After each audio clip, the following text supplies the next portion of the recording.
Baik. Bismillah. Assalamualaikum warahmatullahi wabarakatuh. Assalamualaikum. Alhamdulillahirabbil alamin hamdan katsiran thayyiban mubarakan fih kama yuhibbu rabbuna wa yarda wa amma ba'd.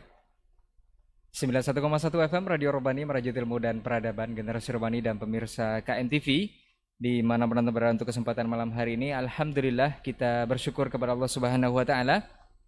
Salawat dan salam kepada Nabi Muhammad sallallahu alaihi wasallam. Kita kembali dimudahkan Allah untuk bersua atau berjumpa di udara dengan program Pondasi Podcast Dakwah Islami. Untuk malam hari ini kita sudah memasuki episode ke-20 dan masih bersama guru kita yang alhamdulillah sudah berkesempatan hadir di studio, yakni Ustadz Dr. Helmi Basri LCMA Hafizahullah Ta'ala. Untuk malam hari ini kita akan membahas sebuah tema yang berkaitan erat dengan negeri kita Indonesia yang disebut-sebut di luar negeri ya. Tapi apakah itu yang akan kita perbincangkan nanti atau seperti apa? Insya Allah selama lebih kurang 1 jam ke depan kita akan berbincang bersama guru kita seperti apa dan bagaimana. Tema kita adalah Muslim plus 62. Muslim plus 62. Seperti apa dan bagaimana kita sapa dulu guru kita. Assalamualaikum warahmatullahi wabarakatuh Ustaz. Assalamualaikum warahmatullahi wabarakatuh. Sehat Ustaz? Alhamdulillah. Alhamdulillah. Ustaz, kita membahas sebuah tema yang ini sebenarnya tidak terpengaruh kepada tema atau judul. Ini hanya sebuah judul untuk mempermudah antum memahami bahasan kita untuk kesempatan malam hari ini adalah Muslim plus 62, Ustaz. Seperti apa dan bagaimana nanti kita akan berbincang selama lebih kurang 1 jam ke depan. Mungkin untuk perdananya Ustaz, sebagai seorang Muslim yang sudah otomatis dari lahir kita sudah Muslim Ustaz. Sudah Islam dari orang tua kita juga.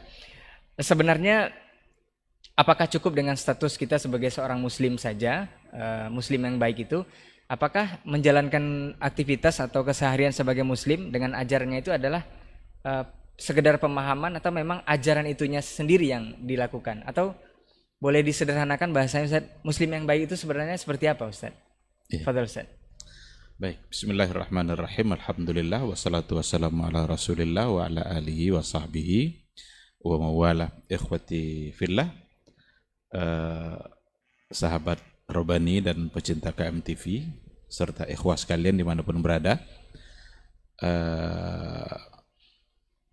Pada malam hari ini alhamdulillah kita kembali dimudahkan oleh Allah Subhanahu wa taala untuk berbincang-bincang seputar agama, berbincang-bincang seputar syariat Islam yang mudah-mudahan ini bisa menjadi wasilah bagi kita untuk menyempurnakan pengetahuan keislaman kita serta wasilah untuk mendapatkan kemuliaan kita di sisi Allah Subhanahu wa taala.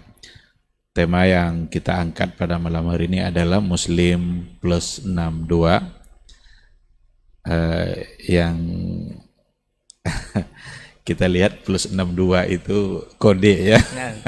Tapi apa yang mau kita maksud dengan plus 62 pada malam hari ini? Mudah-mudahan semua kita bisa menjadi Muslim yang baik. Muslim yang baik itu bukanlah Muslim sekedar nama. Karena untuk mengaku sebagai seorang Muslim itu sangat mudah sekali.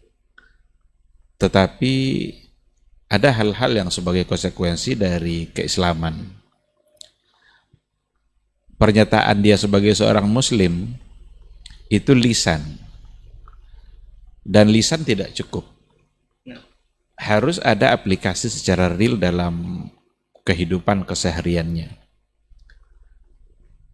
Iman itu tidak juga hanya sekedar dibenarkan oleh hati, tetapi harus diikutkan dengan aplikasi secara real. Oleh karena itu, agar kita menjadi Muslim yang baik, maka kita harus mengaplikasikan makna dan nilai-nilai keislaman dalam kehidupan kita. Dengan cara itulah kita bisa keluar dari sekedar nama. Kalau tidak nanti ada orang yang di KTP-nya tercatat sebagai seorang Muslim, dia disebut sebagai orang yang beragama Islam, tetapi ternyata perilaku, sikap, tindakan, kesehariannya ternyata jauh dari apa yang diinginkan oleh Islam itu sendiri. Ini tentu saja sangat tidak memadai. Kalau mau kita berikan contoh, Umpamanya kita ambil satu hadis, siapa muslim yang baik? Di antaranya seperti yang ada pada hadis Rasulullah sallallahu alaihi wasallam, al-muslimu man salimal muslimuna min lisanihi wa yadihi. Ini contoh ini. Bagaimana kita mengaplikasikan nilai-nilai keislaman. Artinya kata Islam itu sendiri harus ada bukti dalam kehidupan sehari-hari. Sekarang kita ambil satu contoh.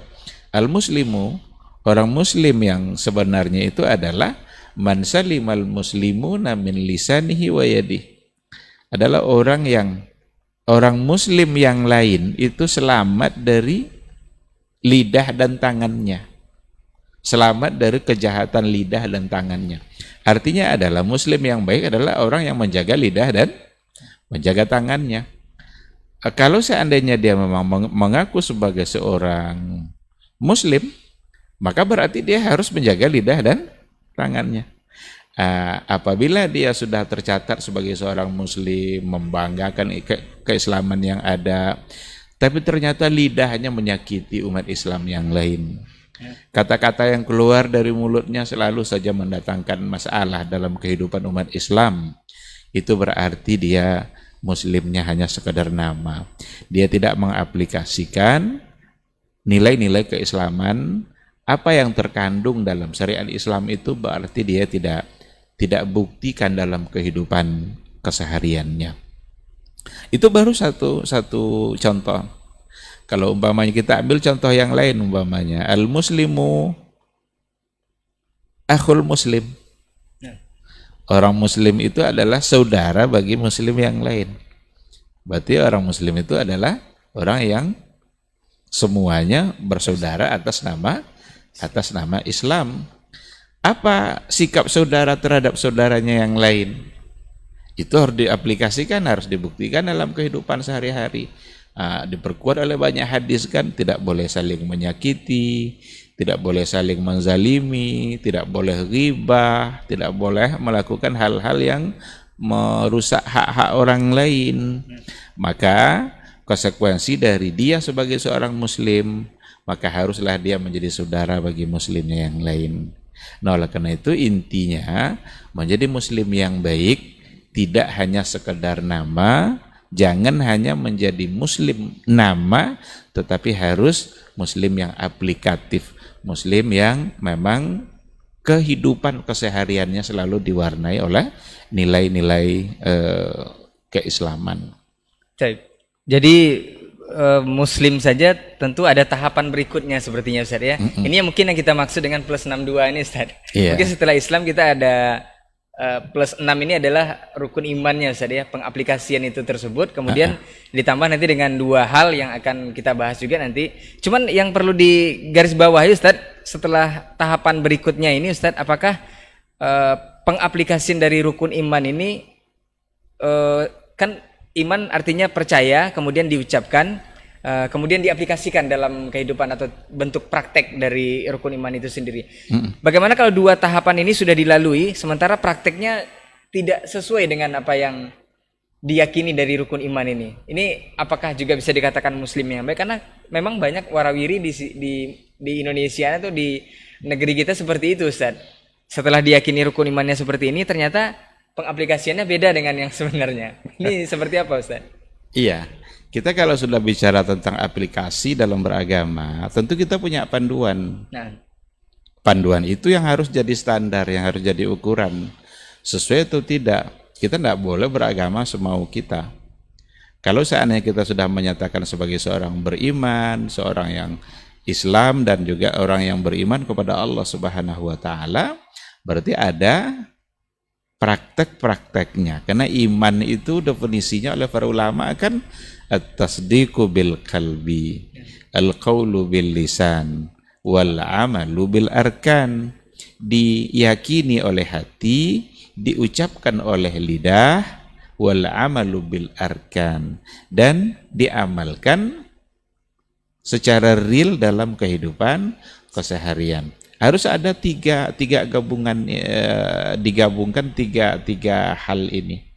Kalau seandainya kurang salah satunya, maka kurang pula keislaman dan keimanan dia, karena harus ada kan.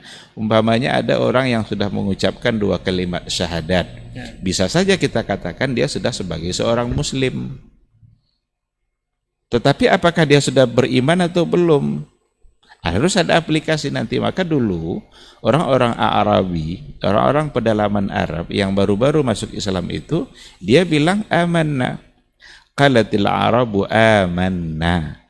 Orang-orang Arabi itu bilang kami telah beriman. Apa kata Allah? Qul lam tu'minu. Kalian belum beriman. Walakin qulu aslamna. Tapi cukuplah kalian baru katakan saja kami Islam. Kenapa belum? Walamma yadkhulul imanu fi qulubikum. Iman itu belum masuk ke hatinya. Itu hanya di lidah saja. Hanya baru ucapan kami beriman saja, atau baru mengucapkan 2 kalimat syahadat. Itu sudah muslim memang. Tapi orang Arabi disanggah oleh Allah untuk mengakui sebagai orang beriman. Qul lam tu'minu. Belum beriman.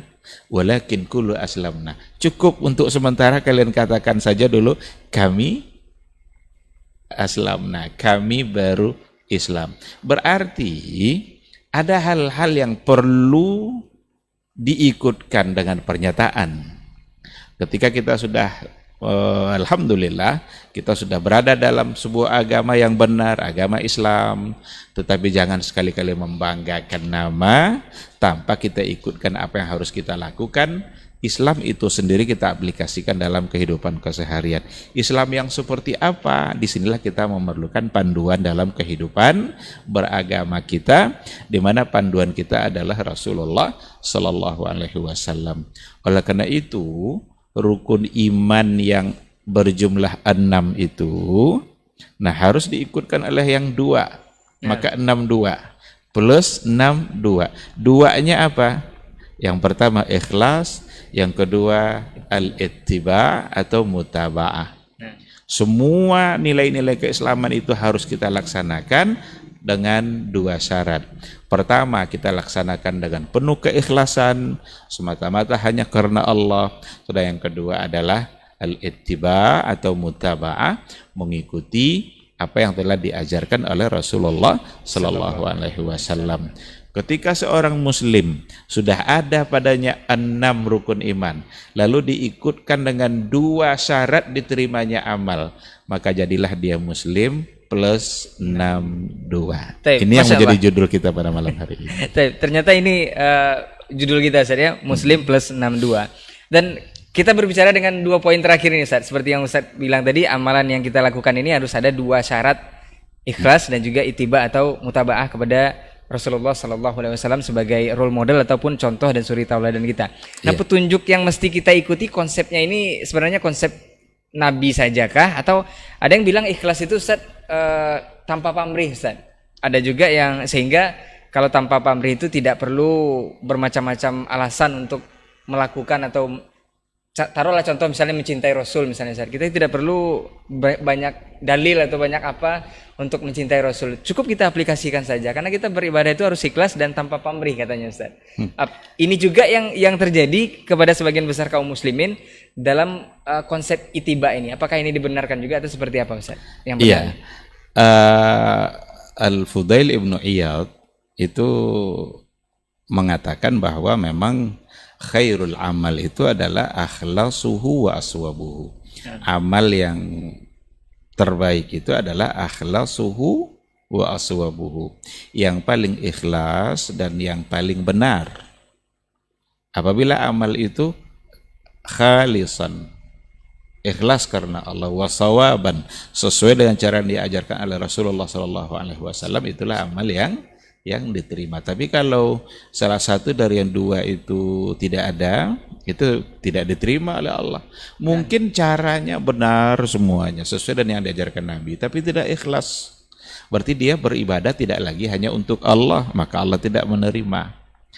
Atau ikhlas dia memang tidak ada campuran apapun dalam niat dia, tetapi dia buat semaunya, tidak lagi sesuai yang diajarkan oleh Rasul. Berarti ini juga akan tertolak. Maka harus tergabung dua-duanya. Oleh karena itu perlu kita memahami ikhlas di situ seperti apa. Ikhlas tanpa pamrih. Kita coba tanya apa yang dimaksud dengan tanpa pamrih. Karena ada sekelompok dari orang-orang, ya sebahagian dari kelompok yang mengatakan selagi kita beribadah lalu kita mengharapkan pahala, berarti masih belum ikhlas karena masih ada harapan yang lain. Ini perlu dikoreksi. Perlu dikoreksi hal-hal yang seperti ini. Dalam beribadah itu harus ada al-khawfu wal-raja wal-mahabbah. Ada al-khawfu wal-raja wal-mahabbah. Dalam ibadah yang kita lakukan itu harus ada rasa takut kita kepada ancaman-ancaman Allah ketika kita tidak beribadah. Ada neraka yang sudah menanti, maka kita beribadah itu karena takut dari nerakanya Allah. Itu khauf. Ada nanti ar-raja. Raja itu harapan-harapan yang memang Allah janjikan. Ketika Allah menjanjikan satu bentuk pahala dan kebaikan bagi orang yang beramal, salahkah kita mengharapkan itu? Berarti ada ar-raja. Ketika dikatakan man qara'a harfan minal kitab falahu hasanah wal hasanatu bi asyri amsalihha. Barang siapa yang membaca satu huruf Al-Qur'an, dia mendapatkan satu kebaikan dan satu kebaikan berlipat ganda menjadi 10. Sekarang kita baca Al-Qur'an itu dan kita mengharapkan untuk mendapatkan apa yang dijanjikan oleh Allah tadi. Salahkah? Karena Allah yang menjanjikan untuk mendapatkan. Nama ar-raja itu harus ada. Berharap ridha Allah dan berharap untuk mendapatkan apa yang dijanjikan oleh Allah Subhanahu wa ta'ala. Ada nanti mahabbah, kita laksanakan dengan penuh cinta. Karena kita melaksanakan itu bukan karena terpaksa, bukan karena hal-hal yang lain, tapi didorong oleh cinta kita kepada Allah dan kepada Rasulullah Sallallahu Alaihi Wasallam. Nah, oleh karena itu, apa yang dimaksud dengan tanpa pamrih? Kalau seandainya pamrih yang dimaksud nanti adalah pujian manusia, harapan-harapan lain yang urusannya tidak terkait dengan Allah, itu jelas tidak boleh. Kita tidak boleh mengharapkan apapun dari ibadah kita selain daripada yang datang dari Allah Subhanahu wa Ta'ala. Nah, oleh karena itu, ketika kita beribadah, wajar kalau kita punya harapan-harapan. Harapan itu Allah yang menjanjikan, Rasul yang menjanjikan. Dan yang justru yang tidak boleh itu terjebak kepada apa yang diyakini oleh sebagian orang-orang sufi. Orang tuh mereka pernah bilang begini, kalau seandainya kita sudah yang penting bagi kita untuk mendapatkan ridha Allah, kita mau masuk neraka atau mau masuk surga itu terserah Allah, yang penting Allah ridha, biarlah masuk neraka. Emang kuat nah nerakanya Allah? Asal Allah ridha, biarlah masuk neraka. Ini sesungguhnya adalah satu keyakinan yang salah dalam beragama. Karena kita beragama itu justru ingin terhindar dari nerakanya Allah Subhanahu wa Ta'ala, agar kita jauh dari api neraka, kan itu. Nah, sekarang kalau diucapkan biarlah masuk neraka asal Allah ridha, ini salah. Barangkali mereka menganggap saking mereka mencintai Allah jadi ridho dengan semua keputusan seperti itu mungkin, Ustaz, atau seperti ridho dengan semua keputusan, tapi biarlah saya masuk neraka asal Allah ridha, itu yang seolah-olah dia sudah mampu untuk menahan nerakanya Allah Subhanahu wa Ta'ala. Kita perlu ridha Allah itu jelas, bahkan ridha Allah itu yang akan memasukkan kita ke dalam surga. Tetapi harapan kita untuk mendapatkan hal-hal yang baik itu selalu harus ada. Harus selalu ada di hati kita. Sebagaimana al-khawfu juga harus ada, di mana kita beribadah karena kita takut untuk mendapatkan ancaman-ancaman yang diberikan, yang dijanjikan oleh Allah Subhanahu wa Ta'ala. Itu untuk persoalan ikhlas gitu kan. Sedangkan persoalan ittiba, mutaba'ah, ya saya kira tidak ada lagi yang mau kita contohkan selain daripada sosok yang memang diutus oleh Allah untuk menyampaikan risalah. Maka apapun yang kita lakukan, kita berupaya semaksimal mungkin untuk mencontoh apa yang beliau ajarkan.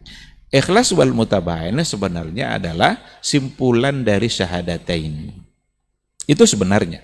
Ketika dikatakan asyhadu an la ilaha illallah itu ikhlas. Dan ketika dikatakan asyhadu anna Muhammadar Rasulullah itu sesungguhnya adalah mutaba'ah. Bagaimana kita bersaksi bahwa Nabi Muhammad itu adalah utusan Allah, berarti kita bersaksi juga utusan inilah yang akan kita pegang ucapannya, perbuatannya. Panduan hidup kita adalah risalah yang dibawa oleh utusan ini. Buat apa kita meyakini seorang utusan kalau kita tidak percaya pada risalah yang dia bawa? Nah, oleh karena itu, syahadatain itu tersimpul sebenarnya pada yang dua tadi, al-ikhlas wal mutaba'ah. Masya Allah, tabarakallah, jazakallah khair Ustaz untuk penjelasannya. Kemudian dari poin yang kedua ini juga Ustaz, kita akan bahas mengenai konsep ittiba ini. Ada beberapa kasus Ustaz, apakah karena memang terbawa perasaan atau memang tidak memahami sendiri konsep ittiba ini seperti apa sebagai seorang muslim.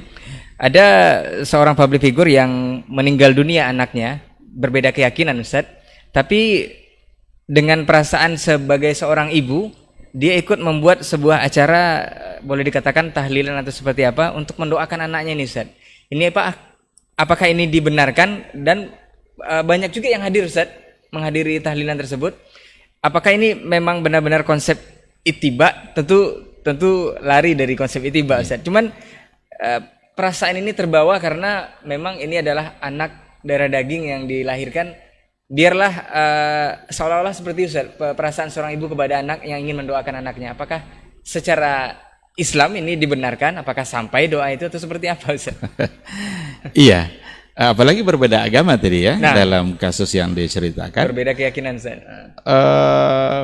Nabi Ibrahim berbeda keyakinan dengan ayahnya. Ada banyak kisah-kisah dalam Al-Quran yang berbeda antara si A sama si B keyakinannya. Dilarang itu Allah untuk meminta ampunkan, dilarang oleh Allah Nabi Ibrahim untuk meminta ampunkan dosa ayahnya. Karena dia tidak seagama. Nah, disinilah pentingnya kita kembali kepada yang diajarkan Nabi. Jadi beragama tidak pakai perasaan. Kalau tadi itu kan dia mengedepankan perasaan. Dia sebagai seorang ayah yang meninggal anaknya atau ayahnya? Anaknya. Dia seorang ibu Ustaz. Ada seorang ibu lalu meninggal anaknya, dan anaknya itu ternyata tidak seagama dengan dia. Kalau sudah tidak seagama, apa yang mau diminta ampunkan? Siapa yang mau mengampuni dia? Dia tidak percaya sama orang yang sama Allah yang akan mengampuninya itu. Kan itu sebabnya kan? Tapi yang membingungkan Ustaz, banyak juga yang hadir di acara tersebut Ustaz. Ini karena semuanya main perasaan. Karena semuanya main perasaan. Atau bisa juga mungkin kesempatan perbaikan gizi, bisa juga acara-acara tertentu yang mungkin diundang untuk makan dan lain-lain sebagainya. Jadi sekali lagi, beragama kita tidak dengan mengedepankan perasaan kita, tapi bagaimana kita selalu mencoba membaca bagaimana panduan persoalan itu dalam agama kita. Ini nanti banyak hal dalam kehidupan sebenarnya. Bertetangga umpamanya, kan ada hak-hak dalam bertetangga diatur oleh agama. Tapi bagaimana kalau seandainya ada tetangga kita yang non muslim lalu meninggal, apa yang harus kita lakukan? Apakah kita akan ikut melakukannya sesuai dengan apa yang ada dalam agama kita?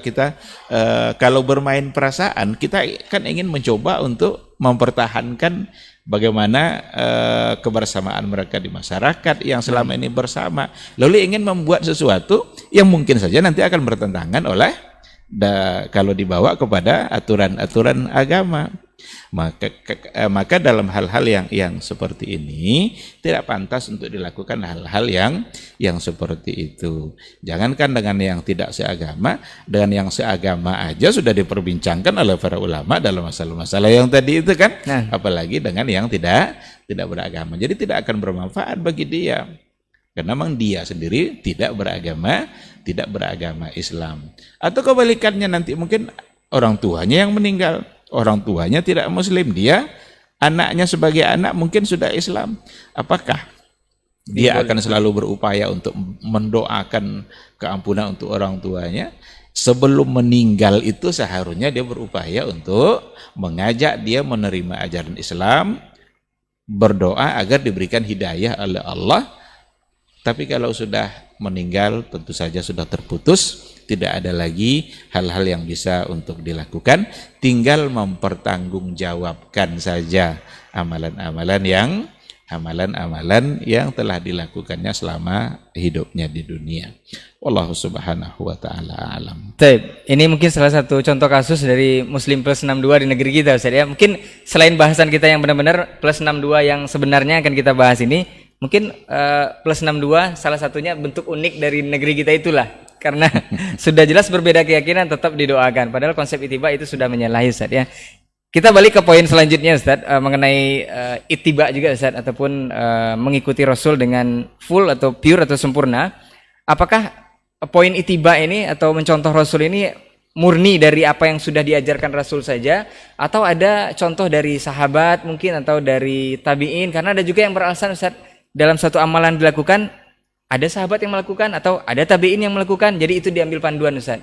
Sebenarnya runtutannya atau rentetannya seperti apa, Ustaz, dalam konsep itu? Kalau kita lihat hadis Rasulullah Shallallahu Alaihi Wasallam, ada pesan Rasul dalam persoalan ittiba ini. Kata Rasul, alaikum bisunnati wa sunnatil khulafa'ir rasyidin al-mahdiyyin min ba'di. Addu 'alaiha bin nawajis. Ikutilah sunnahku dan ikutilah sunnah khulafa' rasyidin sesudahku. Al-mahdiyina. Rasul mensifatinya dengan al-mahdiyina karena al-mahdiyina itu memang mereka itu mendapatkan hidayah dan berpegang teguh pada hidayah itu. Addu 'alaiha bin nawajis. Pegang erat-erat itu, gigit pakai geraham kalian. Jadi kalau tidak bisa pakai tangan, gigit pakai geraham. Begitulah gambaran Nabi meminta kita agar berpegang kepada sunnah Rasul dan sunnah khulafa ar-rasyidin. Maka dalam hadis ini ada dua sunnah kan, sunnah Rasul, sunnah khulafa ar-rasyidin. Ketika ada kebijakan-kebijakan yang diputuskan oleh khulafa ar-rasyidin dalam beragama, boleh kita ikuti. Apa contohnya? Azan 2 kali di hari Jumat itu adalah sunnahnya Utsman ibn Affan. Sunnahnya Utsman ibn Affan karena pada masa Rasul Jumat itu azannya hanya sekali. Bolehkah kita hari ini azan Jumat 2 kali? Boleh, karena Utsman melakukan dan Nabi menyuruh untuk mengikuti sunnah Khulafa ar-Rasyidin. Tapi upayakan sesuai dengan yang dilakukan oleh Utsman. Bagaimana Utsman melakukan? Dibuat 2 kali azan itu, azan pertama itu sebelum masuk waktu. Sebelum masuk waktu artinya adalah untuk mengingatkan masyarakat bahwa Jumat sudah semakin dekat. Maka dulu azan pertama itu dekat-dekat di pasar. Karena di situ suara yang akan didengar oleh banyak orang dan itu belum masuk waktu. Biar sempurna ikutan kita. Tapi kalau enggak lagi ada fungsinya, ya udah cukup 1 saja. Tapi kalau 2, sebaiknya mengikuti apa yang sesuai dengan yang dilakukan oleh Utsman ibn Affan. Itu di antara contoh yang sunnah khulafa ar-rasyidin. Bagaimana dengan sahabat atau tabi'in? Perbuatan tabi'in, perbuatan sahabat harus selalu juga diukur dengan apa yang datang dari Rasulullah Sallallahu Alaihi Wasallam. Dan sahabat itu dia tidak akan sembarangan dia melakukan sesuatu. Tapi bagaimanapun kita tidak bisa berpegang secara independen kepada apa yang dilakukan oleh tabi'in umpamanya. Ketika apalagi itu bertentangan dengan yang ada pada hadis-hadis Rasul. Maka yang jadi patokan kembalikan kepada apa yang datang dari Rasulullah Sallallahu Alaihi Wasallam. Ketika dilakukan oleh yang lain, tabi'in umpamanya atau bukan khulafa ar-rasyidin, tapi ternyata di situ ada sesuatu yang sifatnya keliru, berarti tidak bisa dijadikan pegangan dalam beribadah, karena memang kita harus lagi-lagi mengembalikannya kepada apa yang dikatakan atau yang datang dari Rasulullah Sallallahu Alaihi Wasallam. Bukankah tabi'in itu minal qurunil mufaddalah. Nah, itu sering jadi Itu kan generasi yang terbaik. terbaik. Rasul kan memberikan pujian kan, generasi saya, kemudian yang sesudahnya, kemudian yang sesudahnya lagi. Saya itu berarti ketika Nabi masih hidup. Nah, Yang sesudahnya berarti Nabi sudah tidak ada di kalangan para sahabat kan. Yang sesudahnya lagi berarti adalah pada masa tabi'in orang-orang yang yang masih ketemu dengan Rasulullah Shallallahu Alaihi Wasallam. Berapa banyak nanti dari kalangan tabi'in, tetapi perbuatan mereka tetap harus diukur dengan apa yang datang dari Rasulullah Shallallahu Alaihi Wasallam. Karena mereka tidak akan pernah independen, boleh independen untuk dijadikan dalil dalam beragama. Ibnu Abbas saja ketika menjelaskan satu masalah, persoalan haji tamattu kalau tidak salah, ada orang bilang kan Ibnu Abbas mengatakan qala Rasulullah sallallahu alaihi wasallam. Lalu ada sahabat yang lain bilang seperti Urwah atau siapa gitu namanya, tapi Abu Bakar sama Umar membolehkan. Kenapa kamu tidak boleh kan? Padahal dia menyebutkan hadis Rasul. Lalu apa kata Ibnu Abbas? Yusiku an tanzila alaikum hijaratu minas sama. Saya khawatir nanti turun batu dari langit sana. Aqulu qala Rasuli wa taquluna qaula Umar wa qaula Abi Bakar. Saya sebutkan kepada kalian perkataan Rasul, lalu kalian sanggah dengan perkataan Abu Bakar dan Umar. Berarti Abu Bakar orang yang terbaik setelah Rasulullah Shallallahu Alaihi Wasallam saja nggak boleh menjadi sesuatu yang bertentangan kan dengan Rasul. Artinya kalau memang ada yang bertentangan, Abu Bakar harus ditinggalkan. Kalau ada yang bertentangan, ini kalau ada nih ya.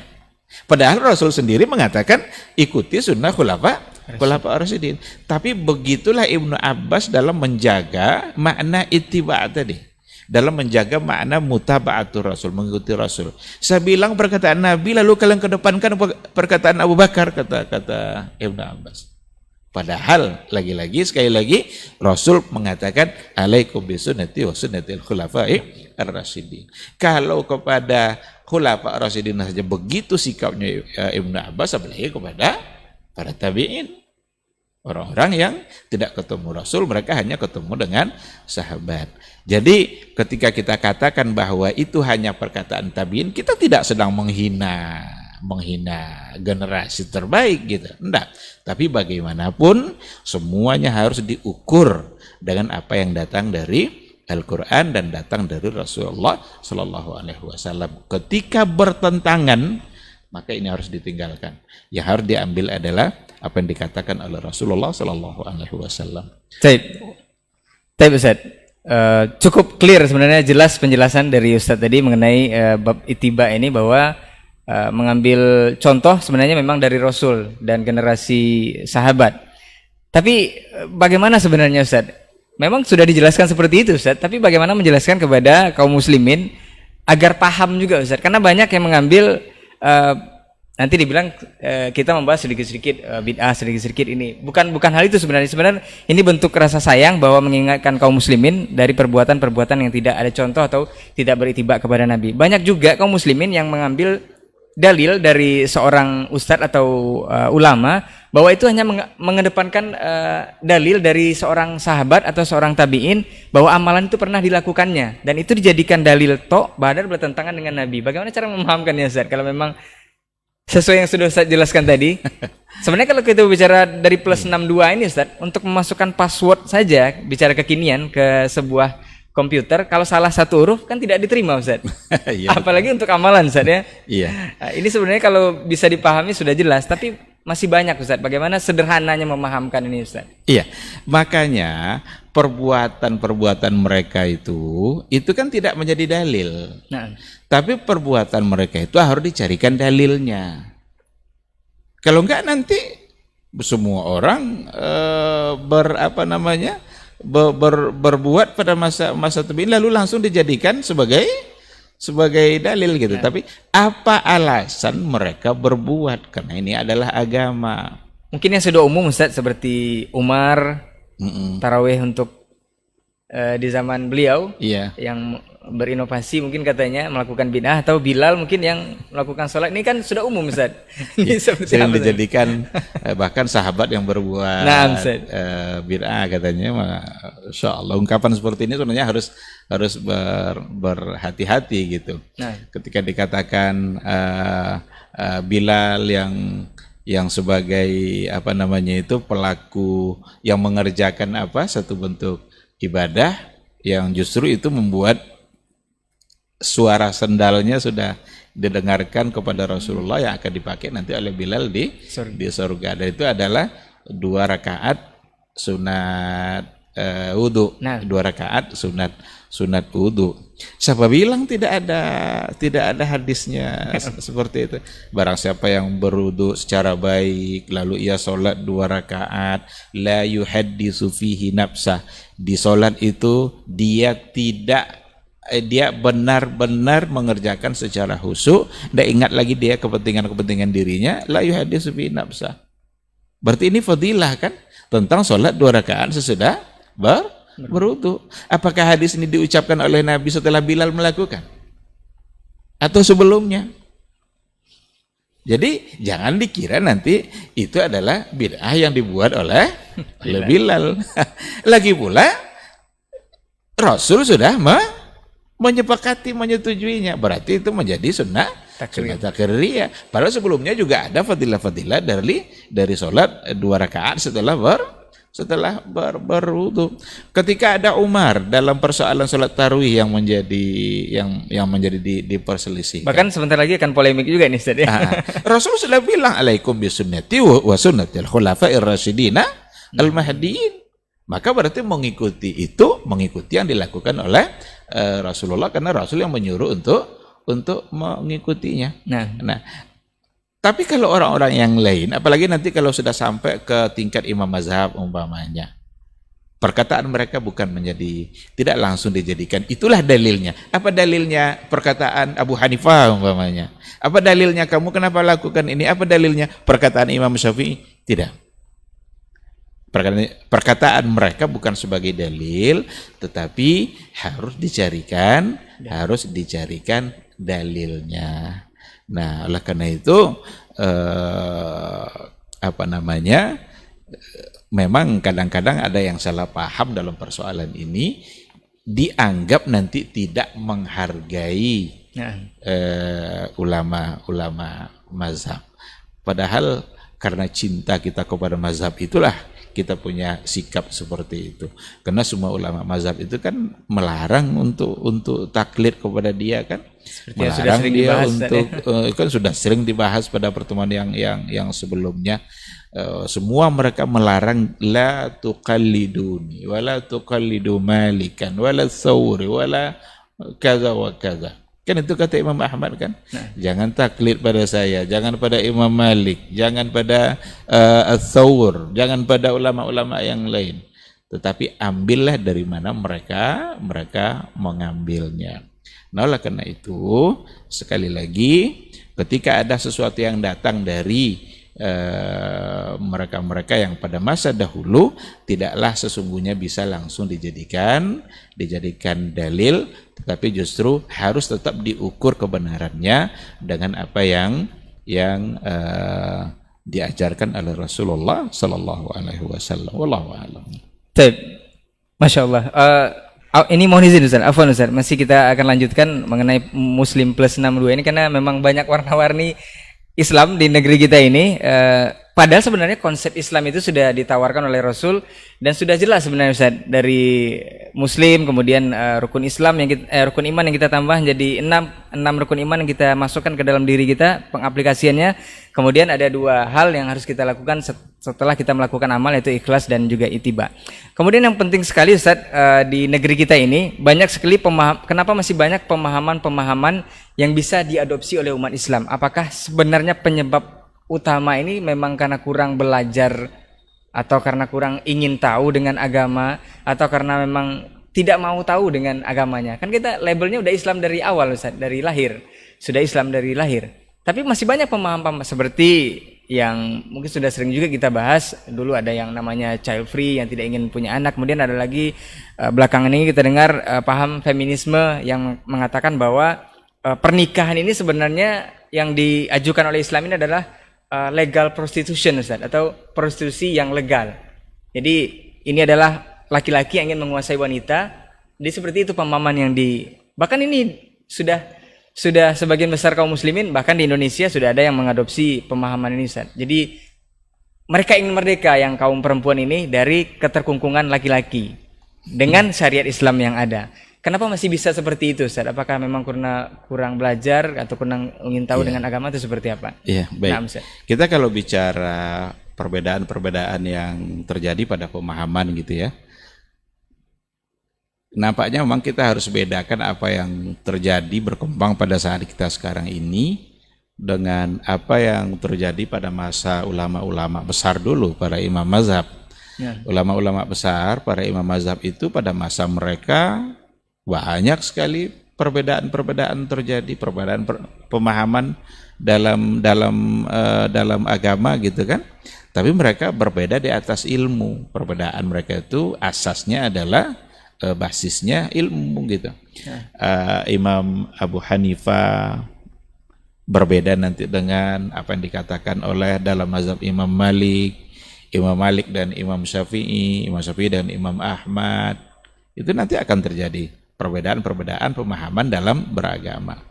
Tetapi pemahaman yang terjadi pada masa mereka itu pemahaman yang benar-benar berdasarkan kepada ilmu, dan ada asbab yang menyebabkan terjadi perbedaan. Kadang perbedaannya dikarenakan oleh status sebuah hadis, antara sahih dengan tidak sahih, atau ada perbedaan yang disebabkan oleh sampai tidak sampainya sebuah riwayat. Sampai riwayat kepada si fulan, tapi kepada Abu Hanifah tidak gitu. Karena ada yang mengatakan begini, Abu Hanifah tinggal di Irak, wilayah di mana dinamika kehidupan jauh lebih beragam ketimbang Imam Malik yang ada di kota Madinah yang dikelilingi oleh para sahabat-sahabat. Jadi hadis Nabi itu numpuk di situ. Walaupun sudah banyak sahabat berpencar, tapi tentu tidak akan sebanyak di kota Madinah gitu kan. Atau terjadi perbedaan di dalam memahami nas yang ada, hadisnya sama-sama sahih, tetapi di dalam memahami nas, maka terjadilah perbedaan-perbedaan itu. Mana ada di antara perbedaan yang mungkin untuk ditarjih oleh ulama belakangan, maka kita berhak untuk memilih mana yang lebih kuat. Kita tidak boleh mengambil fokus pada satu mazhab saja lalu kita pegang dan tidak boleh berubah-berubah. Enggak, karena kita beragama bukan atas nama mazhab. Kita beragama tetap atas nama dalil-dalil yang datang dari Rasulullah SAW. Sehingga ketika ditarjih oleh pakar-pakar, para ulama belakangan, maka berhak kita untuk mengambil mana yang lebih kuat dan tinggalkan mana yang lemah gitu. Tapi ketika perbedaan mereka itu berimbang dalam kekuatan dalil, maka ya kita tidak bisa memaksa dan kita harus menghargai yang manapun yang mau kita ambil, tapi harus punya prinsip dalam mengambil mana yang mau dipegang dalam beribadah gitu. Tapi perbedaan kita pada belakangan ini nampaknya sudah keterlaluan. Sampai dalam persoalan syirik pun berbeda coba. Masalah syirik mau dianggap khilafiyah juga. Jelas-jelas sujud pada kubur itu enggak boleh. Ada yang bilang ayo kita saling menghargai. Ini sudah tidak bisa. Ada orang ingin menghalalkan LGBT. Ini bukan perbedaan, ini kekacauan dalam beragama. Karena jelas-jelas sesuatu yang sudah salah dalam pandangan agama. Ada orang yang berlebih-lebihan dalam membela hak-hak wanita, mau menyamakan wanita dengan laki-laki. Kesetaraan gender itu mau diperjuangkan. Nggak boleh dibeda-bedakan. Kan sama-sama manusia, sama-sama makhluk Allah. Ini sudah keterlaluan. Saya ini tidak memandang ini perbedaan-perbedaan seperti masa dulu. Ini kekacauan dalam beragama. Karena ya mungkin karena tidak punya ilmu, atau mungkin ada kepentingan-kepentingan dunia yang ingin dia dapatkan, Karena orang kalau sudah ingin mendapatkan kepentingan dunia kan agama bisa rusak kan. Halal haram itu enggak lagi jadi pertimbangan asalkan dia mendapatkan apa yang dia inginkan untuk dunianya, maka ini berbahaya.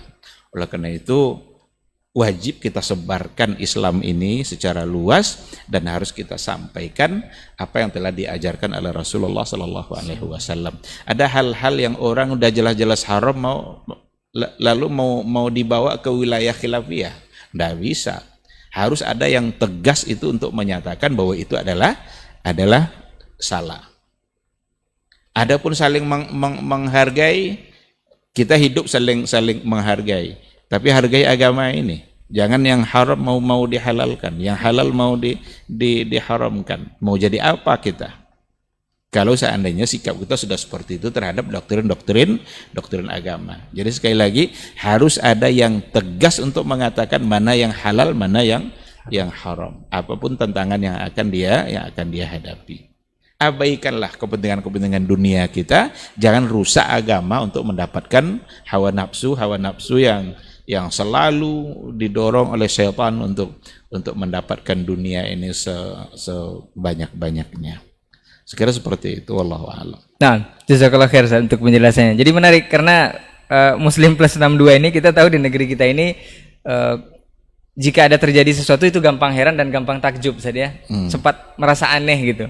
Tapi kita ke poin berikutnya Ustaz, berbicara dari awal tadi kalau kita bahwa satu contoh dari hadis Rasul yang mesti diaplikasikan adalah Muslim yang baik itu adalah Muslim yang selamat Muslim lain dari lidah dan juga tangannya Ustaz. Nah, berbicara tentang hal dua poin ini Ustaz, banyak di antara ikhwan kita, mungkin penuntut ilmu juga atau muslim juga, boleh dikatakan kabarnya muslim, yang tujuannya sebenarnya baik untuk mengingatkan sesama muslim yang sudah keliru dalam satu perkara, tetapi dengan bahasa yang vulgar juga, seolah jatuhnya melawan Ustaz, dengan bahasa-bahasa yang tidak sepantasnya juga di media sosial. Kita tahu karena zaman ini adalah zaman media sosial. Apakah Muslim yang seperti ini dibolehkan karena tujuannya untuk mengingatkan katanya Ustaz, tapi dengan bahasa yang tidak sepantasnya juga, mungkin dengan menyebut seseorang itu dengan perkataan ini dan itu. Ini seperti apa sebenarnya Ustaz untuk konsep Muslim ini Ustaz? Kalau kita bawa kepada sejarah bagaimana dulu Nabi menghadapi orang-orang jahiliyah, saya kira lebih dahsyat yang dihadapi oleh Nabi itu kan daripada hari ini barangkali ya. Tapi Rasul tetap bagaimana dia berdakwah dengan cara yang baik. Kan jelas dalam Al-Qur'an kan bil hikmati wal mau'izatil hasanah wajadilhum billati hiya ahsan. Ada konsep dalam berdakwah, fikih dakwah itu perlu dipahami. Dan Nabi itu ya maha guru dalam berdakwah pasti kan. Dengan penuh hikmah, dengan sangat baik, ada mau'izah yang disampaikan. Kemudian kalau ada perdebatan wajadilhum billati hiya ahsan. Nah, oleh karena itu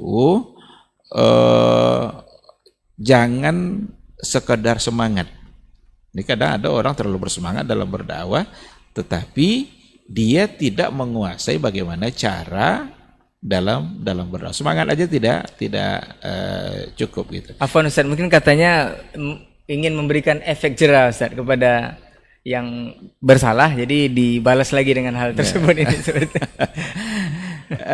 Kita berdakwah itu kita tidak dituntut hasil. Dakwah tidak dituntut hasil. Nabi Nuh berdakwah beda hasilnya dengan nabi-nabi yang lain. Tapi dia nabi dan dia adalah berdakwah. Bahkan gitu. Durasi dakwah paling lama maksudnya. Bahkan dia lebih lama kan 950 tahun kan. Dan hasilnya beda sama Nabi Muhammad SAW cuma 23 tahun, tapi begitu luas sebaran dakwah Rasulullah Sallallahu Alaihi Wasallam. Nah, oleh karena itu, ketika kita menyampaikan sesuatu, tugas kita memang adalah menyampaikan gitu. Maka dengan cara yang baik, dia terima atau dia tidak terima, kita tidak perlu menghukum. Hukum itu dari Allah Subhanahu wa taala. Hidayah juga datangnya dari Allah Subhanahu wa taala. Kita justru jaga saja etika kita dalam berdakwah, bagaimana kita menyampaikan. Mudah-mudahan cara baik itu mendorong orang untuk semakin cepat menerima. Jangan-jangan cara buruk itu justru membuat orang yang hampir menerima tapi tidak jadi. Dia udah mau nih, tapi nengok cara kita tidak baik, ya bisa saja dia Berubah pikiran. berubah pikiran. Tapi ketika dia awalnya menolak, tapi dengan cara yang baik yang dia rasakan, bisa-bisa itu semakin cepat hidayah itu datang ke dia. Nah, oleh karena itu tak perlu kita menghukumi orang yang tidak menerima dakwah kita, karena kita memang bukan penghukum kan, kita bukan sebagai qadinya kan, tapi kita adalah da'inya. Kita mengajak, kita sampaikan apa yang perlu untuk disampaikan, lalu kita bisa memohon kepada Allah Subhanahu wa taala agar dia cepat menerima apa yang disampaikan. Wallahu a'lam. Baik. Masya Allah, mudah-mudahan ini bisa bermanfaat ya untuk antum yang sedang menyimak ini. Kita mungkin sampai ke detik-detik terakhir Ustaz pembahasan kita untuk kesempatan hari ini. Mungkin apakah konsep Muslim plus 62 sesuai yang kita bahas untuk hari ini atau malam hari ini adalah dengan Muslim yang melengkapi dengan kepercayaannya kepada rukun iman yang 6, kemudian menambah dengan konsep ikhlas dan ittiba dalam beramal kepada Allah Subhanahu wa taala. Apakah ini memang kalau dijalankan itu memang akan mengantarkan kita kepada surganya Allah yang murni dari Rasul, Ustaz? Apakah konsep seperti ini akan mengantarkan kita ke surganya Allah atau ada hal yang lain, Ustaz? Ada pemahaman-pemahaman seperti ditambah-tambah dengan Islam Nusantara mungkin atau yang belakangan ini Wahabi Nusantara, Ustaz? Apakah seperti itu, Ustaz? Nah, iya. Islam itu sebenarnya nggak boleh dikasih embel-embel gitu. nah. Islam Nusantara, Islam liberal, Islam. Kalau sudah ada embel-embelnya, ini udah nampak ciri-ciri sesuatu yang akan merusak Islam itu sendiri. Islam itu ya Islam. Inna dina indallahil Islam. Sesungguhnya agama yang benar di sisi Allah adalah Islam. Agama apa itu agama Islam? Agama yang bersumberkan kepada Al-Quran dan Sunnah. Nah, ketika dibuat label-label tertentu, ada Islam liberal, bagaimana mereka berpikir bebas, tapi tetap ingin berada dalam Islam. Islam bukan tidak membolehkan kita berpikir, tapi ada dhawabit yang harus jelas. Kebebasannya itu terbatas. Karena ada rambu-rambu. Kalau itu sudah dilanggar, kita akan menjadi salah. Diberi pula nama nanti Islam Nusantara. Apa yang mau dimaksudkan dengan Islam Nusantara? Apa sumber Islam Nusantara itu? Apakah Nusantara ini jadi sumber untuk beragama? Apakah tradisi-tradisi yang ada di Nusantara ini mau dibenarkan dan tetap ingin disebut sebagai Islam? Dan dengan istilah kearifan lokal, kan ada istilah kearifan lokal, jangan dirusak. Kurang pas katanya. Kurang pas yang seperti itu. Islam itu, syariat ini datang adalah untuk mengislamkan alam ini kan. Maka tidak ada istilah Islam Arab. Islam itu diturunkan di Arab, tapi bukan Islam hanya untuk Arab, karena Islam itu datang untuk bagaimana semua menjadi Islam, rahmatan lil alamin. Nah, ketika Islam masuk ke Indonesia, ya Indonesia ini harus ikut Islam, bukan Islam itu yang harus di Indonesiakan gitu. Dalam hal-hal tertentu mungkin masih dapat diterima. Karena ada hal-hal yang juga Islam membolehkan, hal-hal yang bersifat kebiasaan, bagaimana apa yang mau kita makan, kita mau sarapan apa, itu kan keseharian kita. Pakaian atau libas mungkin saja. Pakaian juga seperti itu. Silakan mau pakai, tapi ada aturan agama kan. besok kita mau makan siang apa itu mau berbeda sama orang Arab ya enggak ada masalah. Tetapi kita khawatir itu membuat kita justru semakin jauh dari Islam. Kalau seandainya disebut sebagai Islam Nusantara, lalu nggak jelas konsepnya seperti apa. Dan justru membuat kita menjadi curiga ketika kita tahu siapa yang merumuskan Islam Nusantara itu. Kita berhak untuk curiga. Orang-orang yang memang punya pikiran-pikiran yang entah lurus entah tidak. Lalu mau dibawa itu ke dalam pemahaman Islam. Jangan-jangan ujungnya justru adalah merusak Islam itu sendiri. Islam datang dengan Quran dan sunnahnya masuk ke Indonesia, maka Indonesia ini harus mengikuti apa yang datang dari Islam itu. Bukan Islamnya yang harus disesuaikan dengan Nusantara ini. Itu yang perlu untuk dipahami bersama. Allah Subhanahu wa taala alam. Baik Ustaz, mungkin terakhir Ustaz, seperti biasa untuk tema yang kita angkat ini bukan hanya untuk keren-kerenan tema atau keren-kerenan judul, ini untuk memudahkan antum semua agar bisa memahami apa yang kita bahas untuk kesempatan malam hari ini. Jadi muslim saja tidak cukup karena memang kita muslim dari lahir, tapi harus kita barengi atau tambah dengan rukun iman dan juga dua konsep tadi, ikhlas dan ittiba dalam beramal, agar kita memang bisa disampaikan Allah kepada surganya nanti insya Allah dengan amal yang benar dan mengikut Rasulullah SAW. Nasihat terakhir mungkin Ustaz untuk seluruh kita yang ada di sini khususnya dan seluruh kaum muslimin dalam berislam atau menjadi muslim yang baik di tengah-tengah atau di akhir zaman lah Ustaz. Di tengah-tengah banyaknya warawiri hal-hal yang tidak semestinya atau tidak selaras dengan ajaran Islam itu sendiri. Nah, fadhil Ustaz. Iya. Mari kita tingkatkan semangat kita untuk kembali kepada sumber utama Islam. Sumber utama Islam itu hanya dua, Al-Quran dan Sunnah Rasulullah Sallallahu Alaihi Wasallam. Semangat untuk kembali kepada sumber utama ini yang akan benar-benar menyelamatkan kita. Karena itu solusi yang disampaikan oleh Rasulullah Sallallahu Alaihi Wasallam. Akan banyak terjadi nanti perdebatan, perpecahan, perselisihan. Kan Nabi yang juga bilang seperti itu kan. Tetapi ada solusi yang disampaikan oleh Rasulullah Sallallahu Alaihi Wasallam. Kalau semua itu sudah terjadi, alaikum bisunnati wa sunnatil khulafa'ir rasyidin al-mahdiyina min ba'di 'addu 'alaiha bin nawajiz. Nah, oleh karena itu semangat itu harus ada.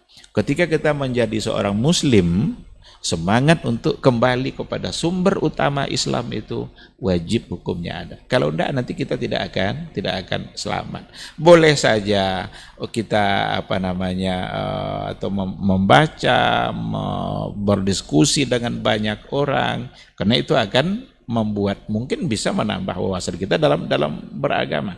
Tapi sekali lagi harus selalu dalam bingkai sumber utama tadi. Jangan keluar dari itu. Apapun.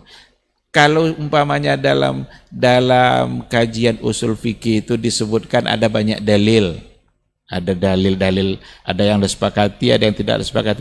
Yang tidak disepakati ini pun semuanya harus mengacu kepada Al-Quran dan Sunnah.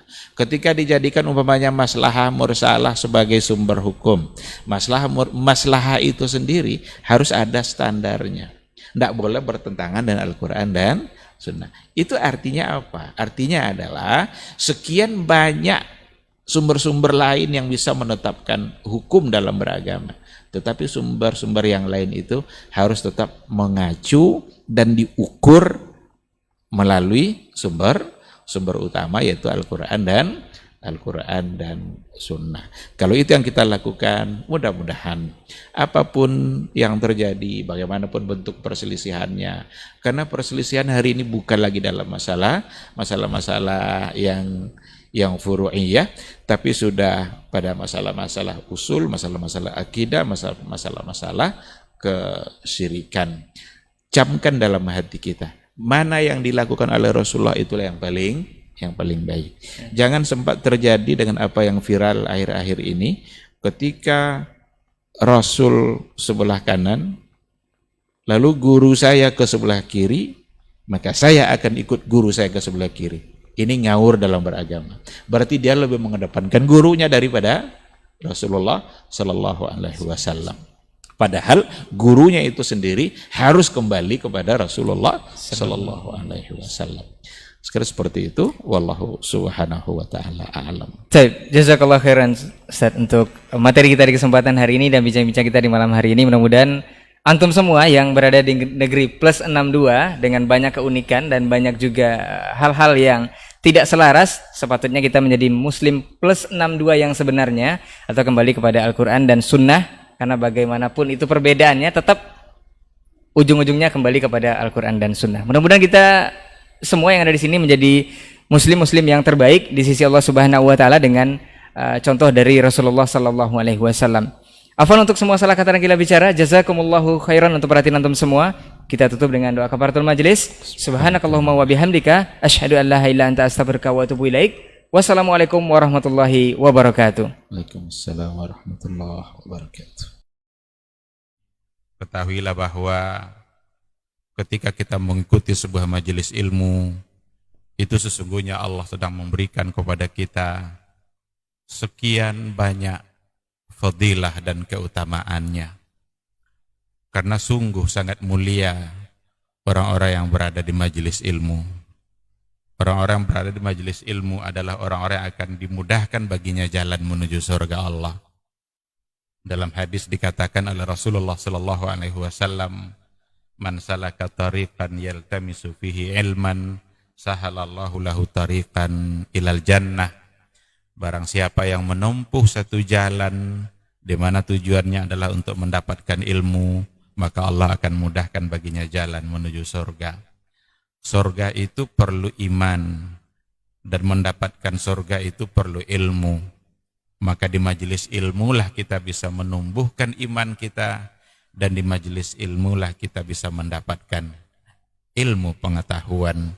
Maka sering-seringlah menghadiri majelis yang bisa menambah iman kita dan juga bisa menambah ilmu, agar surga Allah itu benar-benar semakin dekat dengan kita bersama.